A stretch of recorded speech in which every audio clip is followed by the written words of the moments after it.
Radio Richard.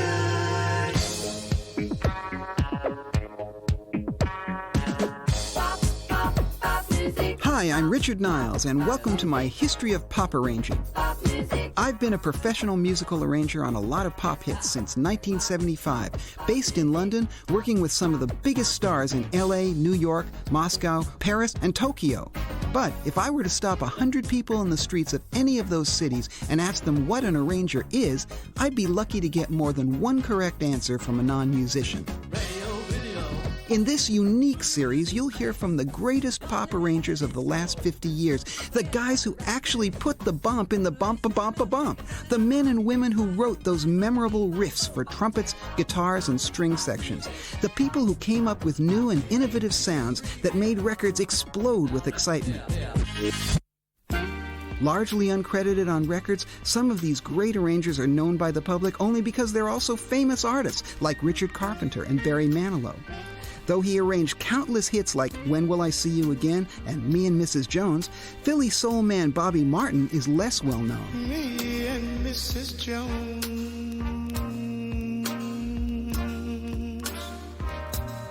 we got a thing going on.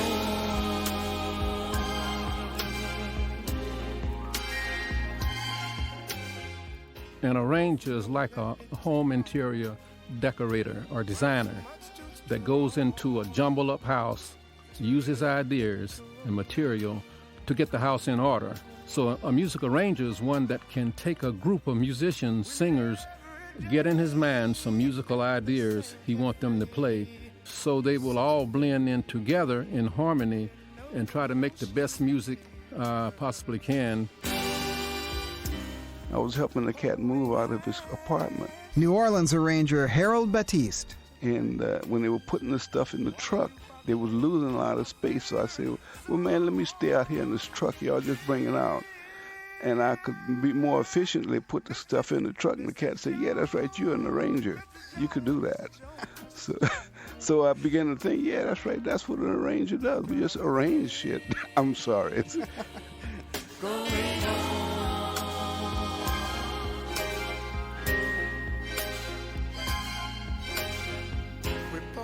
I don't think anyone quite understands what we do. I'm sure you've had this experience. What do you do?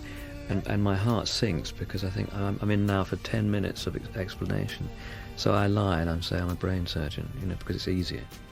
Brain surgeon by default, Nick Ingman there, performing a career lobotomy rather than explain arranging to a non-musician.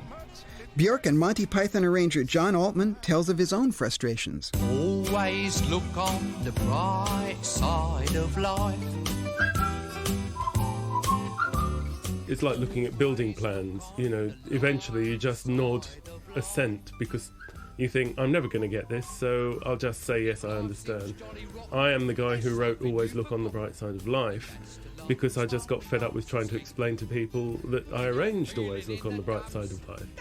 And if you arrange something and you conduct something, you've obviously written it as well, because there is no differentiation whatsoever in 99% of people's minds as to what you actually do and what the songwriter actually does. I think the idea is, oh right, you put that rhythm to it, you invented the whistling, you did the whistling, you made the key change when the key change happened, so you wrote the song. You must always face the curtain with a bow. Yes, strange profession. I didn't intend to be an arranger. I don't know that anybody really intends to be an arranger. You just sort of fall into it. So always look on the bright side of death. Ann Dudley there, who fell into a lot of hits for Frankie Goes to Hollywood, ABC, and The Art of Noise. Yeah, come on. I myself never planned to be an arranger and wanted a career as a songwriter and jazz composer. Graduating from music school, I got a publishing deal because of a stage musical I had written. The musical never got on, but a producer at the publishing company asked if I would do a string arrangement for a disco track he was recording. Although I had studied arranging, I'd never done it professionally, and I hated disco. The producer then said, I'll give you £400, cash. That was a lot of money in 1975, so as you might imagine, it took me about 2 milliseconds to scream, I'll do it! I was petrified going in the studio, but I was surprised to hear it sounded great. Other people thought so too. Word spread on the musical grapevine, and the phone hasn't stopped ringing yet.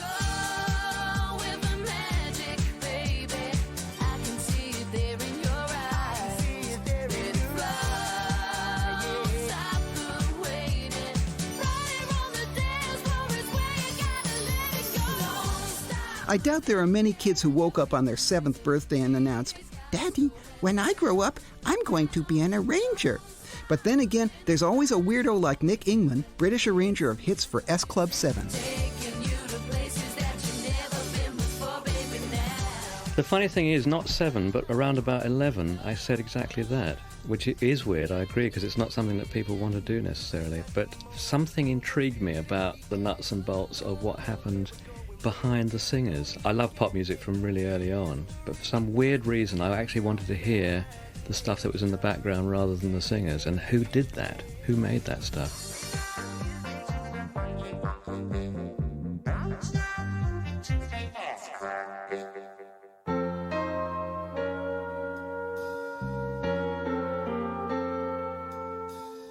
He writes the songs, Mr. Barry Manilow.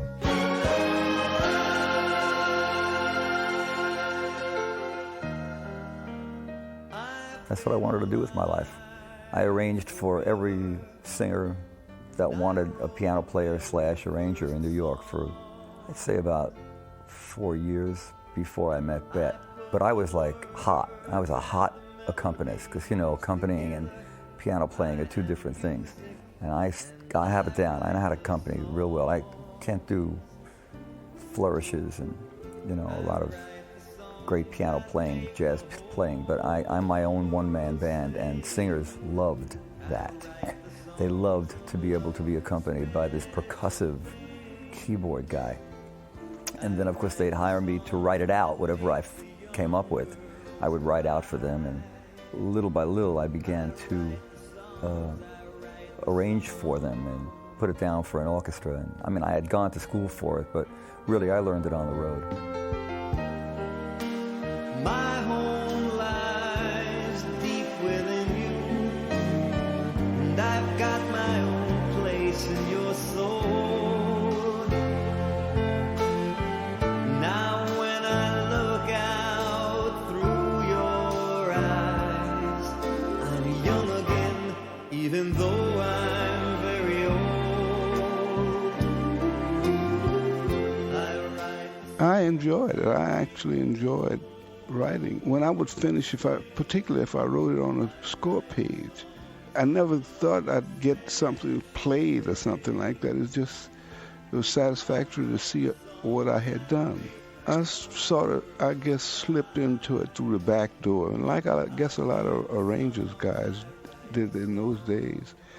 It's just that since I could do it, all the guys would always, you know, when they needed something, they would say, "Oh, we'll get Harold. Harold can do it." And I used to just do it, not for money. I just did it because I could do it. I still didn't think of myself as an arranger. I just was a cat who could write music. It's from me, it's for you, it's from you, it's for me, it's a worldwide symphony. Legendary arranger and cat who could write music, Harold Batiste.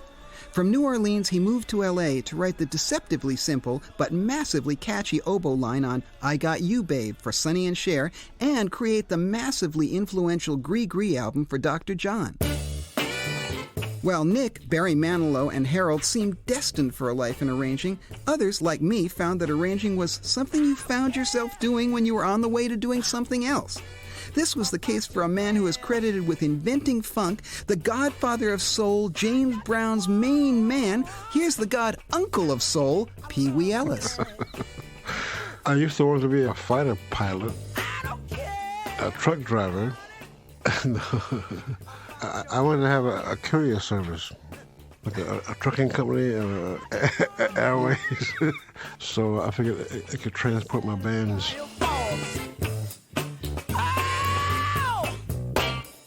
Even though Pee Wee Ellis never worked for Federal Express, he certainly helped transport the funk all around the world. As James Brown's arranger, he gave soul a new groove called funk, co-writing and arranging Cold Sweat, Lick and Stick, and Say It Loud. As co-leader of the J.B. Horns with Fred Wesley and Maceo Parker, he influenced every brass section that followed. In a cold sweat. Take the ribbon from my hair. H.B. Barnum didn't intend to be an arranger either. That didn't stop him having a phenomenal career with a list of credits which make the mind boggle with its versatility. H.B. has arranged for Rat Packers Frank Sinatra, Sammy Davis Jr., and Dean Martin, and Motowners the Supremes, the Jackson 5, Stevie Wonder, and Smokey Robinson, and he helped Lou Rawls and Gladys Knight and the Pips make it through the night. He's been the only musical director Aretha Franklin has worked with for the last 20 years. Ladies and gentlemen, H.B. Barnum. Come and lay down by my side. My whole ambition was to be a presidential bodyguard. And I spent all of my early days, all of my schooling and everything was geared toward being in the FBI and being a part of the, Secret Service and stuff like that. I was around music all the time. My mother played the piano, and she kind of geared me toward the piano. I like music, and being in Los Angeles, we had several theaters where they had live bands that play. And although I didn't want to be a musician, I was always attracted to music. So I lived in the projects, but if you took the streetcar and got off, you get certain stops. You could get off at a club. I used to get off at one club where I saw Joe Letcher and Nellie Letcher and Roy Milton and Big J McNeely and Amos Milburn. Then if I went a little further down the streetcar, I would get off in front of the Paramount Theater, the $1 Million Theater, and I could see, Count Basie, Duke Ellington, Louis Jordan. So I used to just hang out. I'm talking about from 6, 7 years old, just hang out around the music and go sit in the back of the theaters and sit in the, in the wings and listen. So I knew all the musicians, although that was the furthest thing from my mind. So we have a thing called ROTC here, which is a Reserve Officers Training Corps, and every 10th grader has to take it. Well, one of the drawbacks of ROTC is you have to march every morning, and you're on the field at 7 o'clock, and it's cold, and I didn't want to be in the ROTC, and somebody told me if you get in the band, you're in the ROTC, but you only march once a week. So I went to the teacher, Mr. John Farrar, and I asked him, could I get in the band? And he said, what do you play? I said, I play the violin and I play the piano. He says, well, we don't have violin and pianos in the band. And I said, oh, heck, I want to be in the band. So he says, well, can you carry a tuba? And I said, sure. I weighed 117 and the tuba weighed 500, I think. But he needed a tuba for the band, to balance the line off. So I took the tuba. He just challenged me. I took a clarinet home, I took an oboe home, I took a French horn home. And at each juncture, he was like, no, you'll never learn how to play that. And I did, and it became kind of a hobby. So by the time I got out of high school, I could play almost every instrument. I was in the All-City Orchestra and French horn. I played clarinet in the band. I played violin in the string quartet. It was more like a hobby. I wasn't good, but I could play. I could read music very well. So it was fun, but I still didn't want to be a musician, though.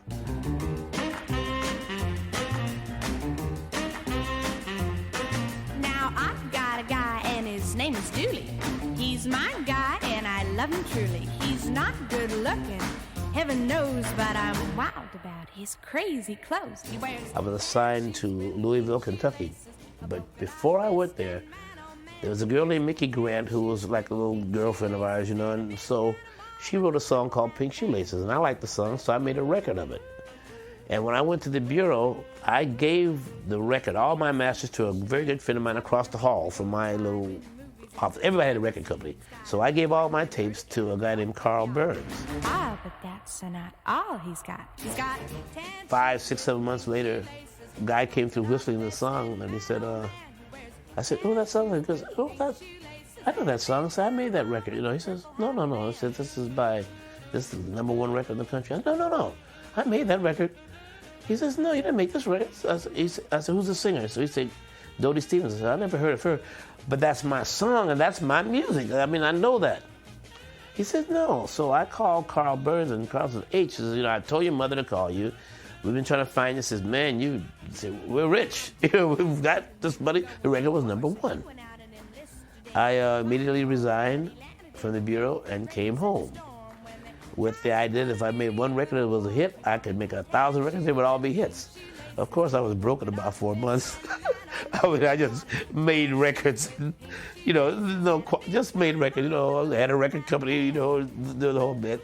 I didn't know anything. I didn't know what I was doing, so I was broke again. Now one day Dooley started feeling sick, and he decided that he better make his will out quick. He said, just before the angels come to carry me, I want it down in writing how to bury me. I was playing gigs all the time because I could play all different kind of instruments. I was in country western bands, I was in rock and roll bands, but there was no money, So it seemed like the guys who were making the money were the guys who were the arrangers. The writers were making money, but I had no connection to know that how the writing would be and the publishing would be. I didn't have any idea, not stuff like that. and a big Panama with the purple hat band. I knew basically how instruments work, but I didn't know I didn't have the skill of arranging, and so I looked in the Billboard, and I found the guys who I thought were the best guys. One guy was John Williams, one guy was Ernie Freeman, and one guy was Neil Hefti.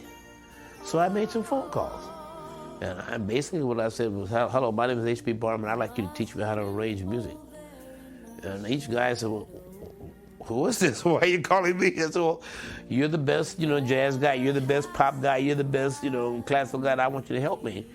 And each guy said yes. Now, these guys didn't know I was talking to the other guys.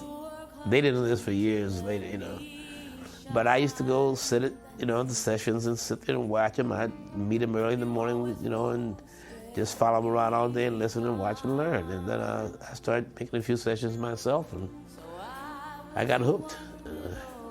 It worked out fine. I'm having a good time. I'm not serious yet, but one day soon.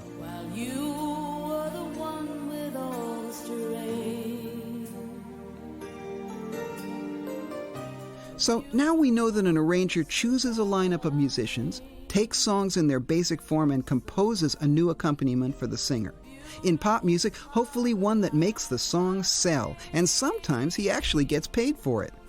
How do you actually get started? Arif Mardin is probably one of the best-known arrangers and one of the key architects of the Atlantic Records sound. He's arranged and produced countless hits for Aretha Franklin, Dusty Springfield, Chaka Khan, the Bee Gees, the Average White Band, and he even put the wind beneath Bette Midler's wings. Would you be surprised to hear that this legend of American music is in fact Turkish? You are the wind beneath my wings.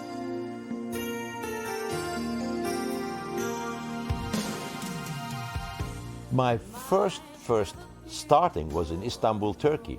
I had jazz musicians, friends, and I would ask him, how low does the tenor sax go?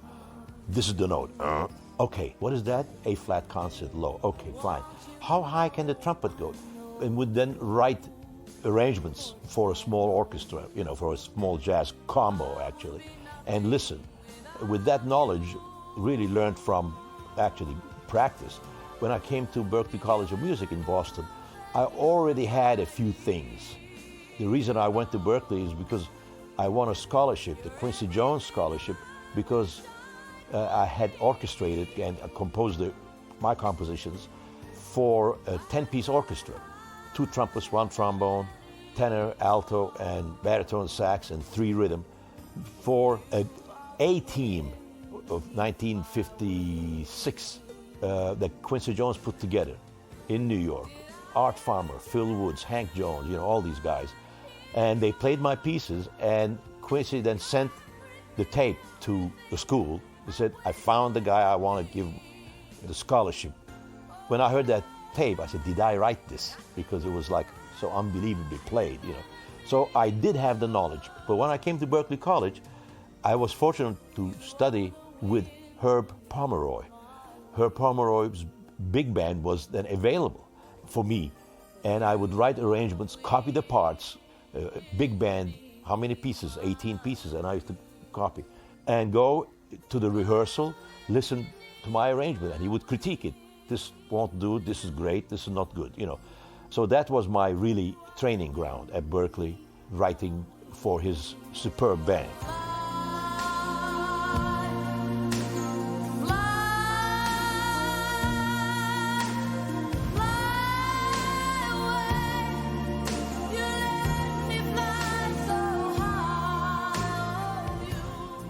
I went to the Berklee College of Music too, and compared to learning on the gig as HB did, it's definitely a fast track to the ins and outs of arranging.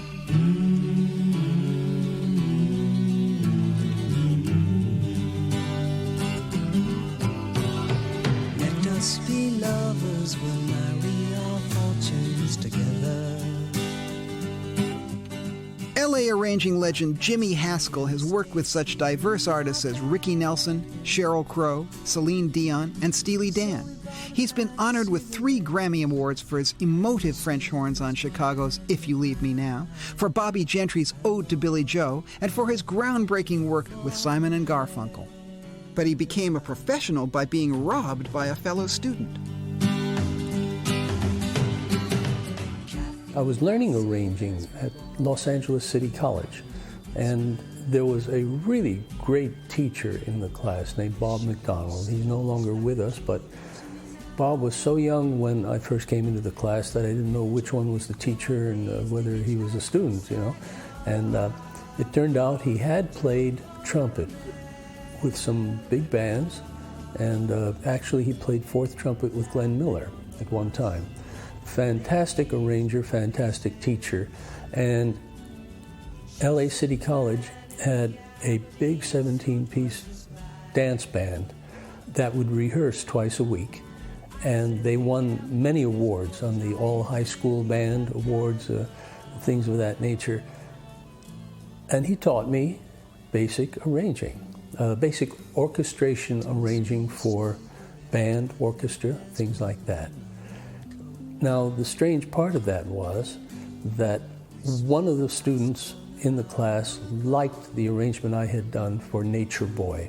It took me 3 months to write it, and it was played at a school odd, you know, at one of the presentations of the band. And he liked it so much that he collected the music that night. And I was always so busy because in addition to going to City College, I was playing accordion at night in a nightclub. So I was so busy, I didn't even think about collecting my music. And this young man collected my music, took it over to Lionel Hampton. Lionel Hampton played it, loved it, and bought it from the young man. So I then went, I told the young man, I said, "You owe me some money." He said, "I'm sorry, I spent it. I really needed the money." So I went to see Lionel Hampton, and he said, "Yeah, I really like that chart." He says, "But that's a sad story you just told me, but I'm going to keep it because I paid for it." He says, "So write me another arrangement." So I did. And he paid me for it, $125, which was really an amazing amount of money. Both Jimmy Haskell and Arif Mardin had an introduction to music that was steeped in jazz, yet their careers have focused mainly on pop music. The obvious reason for this is that pop pays and jazz doesn't. But I asked the avuncular Jimmy to describe the difference between the pop arranger and the jazz arranger. Well, the pop arranger works with melodies that are similar to those that became popular in the 30s, 40s, and 50s before rock and roll came around. Swing started to come in, but swing is now considered to be pop also. Sinatra, believe it or not, was a pop singer who swung. And so a lot of the songs that Frank Sinatra sang were pop songs. And the pop arranger has to know how to support those kind of songs, because if you're going to put a rap rhythm section to it, you're no longer appealing to the people who like pop songs.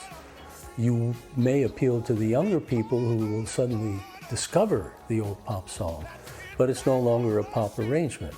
You can put swing licks to it, and that becomes swing, and it's still pop. You can put jazz licks to it, and as long as you hear the melody, it's pop. But the minute you go to the instrumental, it's no longer pop, because you got a bunch of guys going way out in left field. Then the jazz people would love it, and the pop people may or may not love it. What was it Ellington said? There's only 2 kinds of music, good and bad. British-born Jeremy Lubbock. That's about the size of it. I mean, I think arrangers have all kinds of skills. Some are obvious skills, like you have to be a good enough musician and you have to know the technique and you have to know the instruments and all that stuff. But probably the most important thing is that you have to very quickly recognize the context in which you're working and work accordingly. Now, that's not to say that sometimes you can't make rather interesting juxtapositions. Unlikely. I mean, I'll never forget that years ago, I did a thing for the Four Tops. I never worked for them before, and Holland and Dozier wrote the song, so they were also involved. And they gave me this absolutely stunning track. I mean, it was to die for, this thing. And the song was interesting. It was called Sail On. And it was the metaphor. It was a sort of maritime metaphor for somebody's relationship, marriage or whatever. So they give me the track, and I think, no, wait a minute. What am I going to do here? I have two alternatives. One is to do the sort of traditional Motown type, nyep strings that we all know, Or we do some sort of maritime impressionist thing. So, well, anyway, to cut a long story short, I did a sort of Ravel, Debussy, I don't know what, sort of like just spooky shit, like hanging in the air, this. I'll never forget. I rehearsed the orchestra, and then I said to the guys in the booth, okay, turn on the tape recorder, we'll do one note. So I did it, and we did the take, and I came back in the control room, and there was these like 8 or 10 black guys standing around, and I thought, uh-oh, I'm in serious trouble here. Not a bit of it. They could not get over the fact that they hadn't got what they were expecting. But they got this thing, whatever it was, that they'd never heard before, that sort of, I don't know, just pointed up this metaphor they had. But I think that's an exception. I think on the whole, you have to be very conscious of the contexts in which you're working. British arranger Jeremy Lubbock there has been phenomenally successful in L.A. since the 70s, with hits for everyone from Chicago to Barbra Streisand. He heard something in the lyrics to that Four Tops tune that launched the entire arrangement. But you also have to tailor the arrangement to your audience. How in tarnation does an arranger come up with those melodies that make you scream, "Can't get you out of my head"?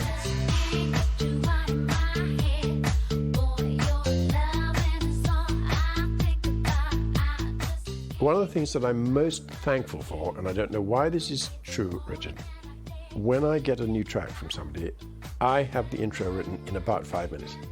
Most of what we write, I don't think we write at all. I think we're just messengers. I think whatever it is comes down the pipe at that point that says, write this intro, comes down the pipe. Bang.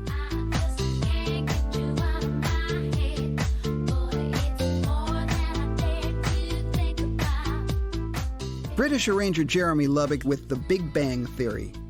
Well, that gives you an overview of what's in store. Next week, we'll take you where our era of pop music started, the fabulous 50s.